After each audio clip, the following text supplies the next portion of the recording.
Assalamualaikum warahmatullahi wabarakatuh. Salam sejahtera bagi kita semua. Salam hormat kepada Dewan Juri serta seluruh hadirin yang menyaksikan tayangan ini. Hadirin sekalian, sebelum saya memulai, saya ingin mengawali dengan sebuah pertanyaan. Ketika bencana datang, siapakah yang pertama kali hadir mendampingi korban? Sebagian besar dari kita ada yang menjawab perawat. Perawat hadir ketika situasi masih kacau. Mereka memberikan pertolongan, menenangkan yang ketakutan, merawat yang terluka, dan mendampingi mereka yang kehilangan.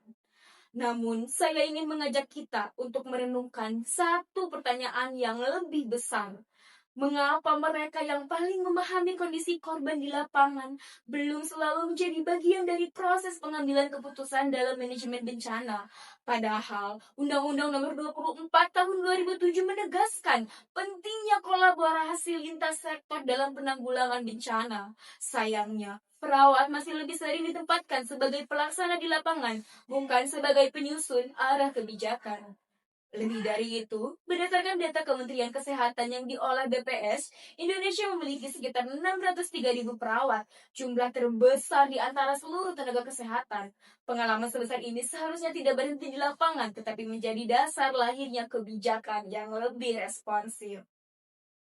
Hadirin yang saya hormati, Indonesia merupakan salah satu negara dengan resiko bencana tertinggi di dunia. Karena itu, keberhasilan manajemen bencana tidak hanya ditentukan saat bencana terjadi, tetapi juga oleh kualitas kebijakan yang disusun sebelumnya. Dalam setiap fase manajemen bencana, mulai dari mitigasi, kesiapsiagaan, tanggap darurat, hingga rehabilitasi, perawat hadir bersama masyarakat. Mereka mengidentifikasi kelompok rentan, memberikan edukasi, mengumpulkan data kesehatan, serta mengevaluasi kebutuhan masyarakat secara langsung. Artinya, perawat memiliki evidence yang lahir dari pengalaman yang nyata.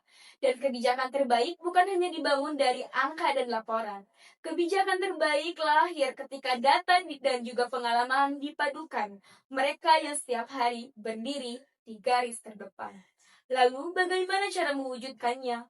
Pertama, PPNI perlu memperkuat fungsi advokasi dengan menyampaikan rekomendasi kebijakan berbasis bukti kepada pemerintah.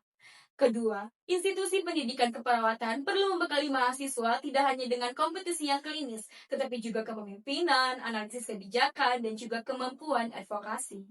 Ketiga, pemerintah perlu membuka ruang yang lebih luas bagi perawat untuk memberikan forum penyusunan kebijakan, baik di tingkat daerah maupun nasional. Karena kebijakan yang baik bukan hanya dibuat untuk masyarakat, tetapi juga disusun bersama mereka yang memahami masyarakat. Hadirin yang saya hormati, bencana mungkin tidak selalu dapat kita cegah, namun dampaknya dapat kita kurangi ketika keputusan lahir dari suara yang tepat. Dan saya percaya suara itu adalah suara perawat. Karena perawat tidak hanya memahami penyakit, perawat memahami manusia.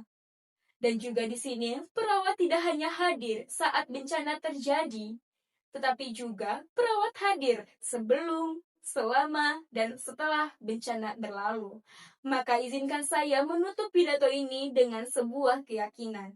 Ketika kita memberi ruang bagi suara perawat di meja kebijakan, sesungguhnya kita sedang memberi kesempatan bagi lebih banyak nyawa untuk terselamatkan. Karena pada akhirnya ketangguhan bangsa bukan hanya ditentukan oleh seberapa cepat kita merespon bencana, tetapi juga oleh seberapa bijaksana kita mendengarkan mereka yang telah lebih dahulu berdiri di garis terdepan.